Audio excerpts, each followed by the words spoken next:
Adakah beli RM300 pada tahun 2025 dan nak jual semula pada tahun 2027?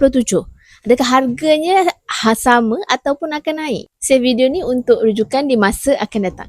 Jadi tuan-puan, bila kita nak buat tabungan emas ni, perlu faham emas akan meningkat nilai dalam jangka masa panjang. Di public gold, minimum 2 tahun dan ke atas pasti akan dapat keuntungan.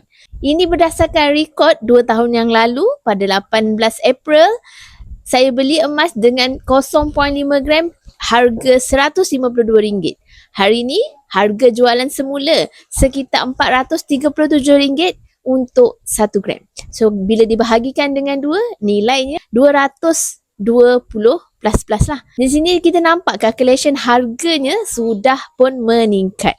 Jadi tuan-puan, bila kita nak menabung dengan emas, kita kena faham dan kena tahu supaya kita tak salah pilih produk untuk buat tabungan emas. Emas yang betul, produk yang betul, tuan-puan pasti akan dapat keuntungan dalam tempoh 2 tahun dan ke atas. Tapi kalau salah pilih produk, mungkin tuan-puan perlu menunggu masa yang lebih lama untuk dapatkan keuntungan. Bagi siapa yang belum lagi ada akaun di Public Gold dan nak mulakan tabungan emas dan pasti dapat keuntungan, boleh rujuk pin video atau klik link di bio. Saya akan bantu tuan-puan sebaiknya.